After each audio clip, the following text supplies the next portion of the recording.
After the death of Yoshua, the people of Israel asked Adonai, "Who will go up for us first to fight against the Canaanite?" Adonai said, "Yehudah will go up. Here I have handed the land over to him." Yehudah said to his brother Shim.1, "Come up with me into my assigned territory, so that we can fight against the Canaanite, and I likewise will go with you into your territory." So Shimon went with him. Yehudah went up, and Adonai gave the Canaanite and the Perizi into their hands. Of those in Bezek, they killed 10,000 men. They found Adoni-Bezek in Bezek, and they fought against him. They killed the Canaanite and the Perizi, but Adoni-Bezek fled. They pursued him, caught him, and cut off his thumbs and big toes. Adoni-Bezek said, 70 kings, with their thumbs and their big toes cut off, gathered food under my table. God has paid me back in accordance with what I did. They brought him to Yerushalayim, and he died there. Then the people of Yehudah fought against Yerushalayim, captured it, overpowered it with the sword, and set the city on fire.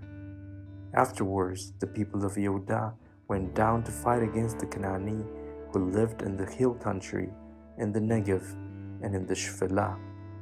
Yehudah also attacked the Canaanite living in Hebron, formerly called Kiryat Arba, and they overpowered Sheshai, Achiman, and Talmai. From there they attacked the inhabitants of Devir. Devir was formerly called Kiryat Sefer.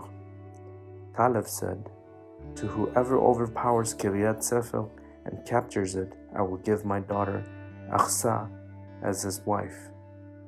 Othniel, the son of Kenaz, Caleb's younger brother, captured it, so he gave him Achsah, his daughter, as his wife.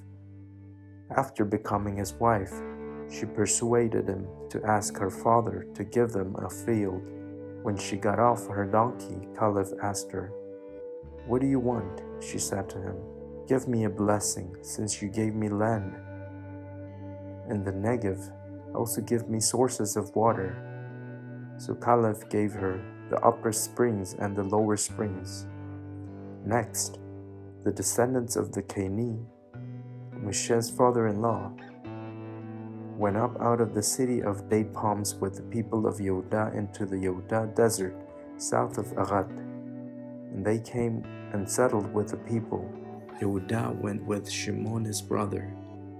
They overpowered the Canaanite who inhabited Tzfat and completely destroyed it.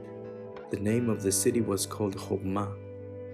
Yehudah also took Azzah with its territory, Ashkelon with its territory, and Ekron with its territory. Adonai was with Yehudah, and they took possession of the hill country, because they could not drive out the inhabitants of the valley, since they had iron chariots. They gave Hebron to Caleb, as Moshe had said to do, and he drove out from there the 3 sons of Anak. The people of Benjamin did not drive out the Yevusi who inhabited Yerushalayim. Rather, the Yevusi continued living with the people of Benjamin in Yerushalayim, as they do to this day. The house of Yosef likewise attacked Beit-El, and Adonai was with them. The house of Yosef sent spies to Beit-El. The city was formerly called Luz. The spies saw a man coming out of the city and said to him, "Please show us the way to enter the city, and we will treat you kindly." So he showed them the way into the city, and they overpowered the city with the sword. But they let the man and all his family go free. He went into the land of the Hittim, built a city, and called it Luz, which is its name to this day.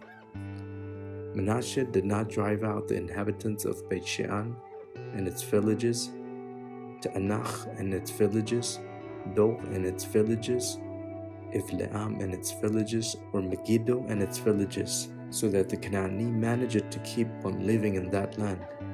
In time, when Israel had grown strong, they did put the Canaanite to forced labor, but failed to drive them out completely. Ephraim did not drive out the Canaanite living in Gezer, so the Canaanite continued living in Gezer along with them. Zevulun did not drive out the inhabitants of Kitron or Nahalol, so the Canaanite continued to live among them, but became subject to forced labor. Asher did not drive out the inhabitants of Akko, Sidon, Achlav, Achziv, Helba, Afik, or Echov.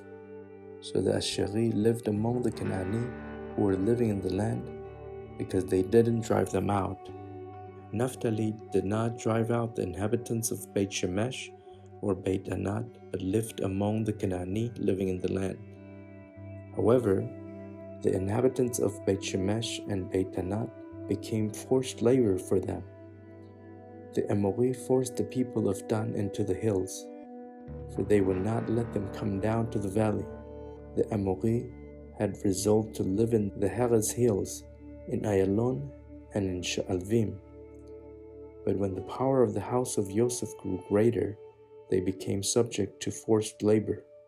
So the territory of the Amori was from the scorpion ascent and the rock upward.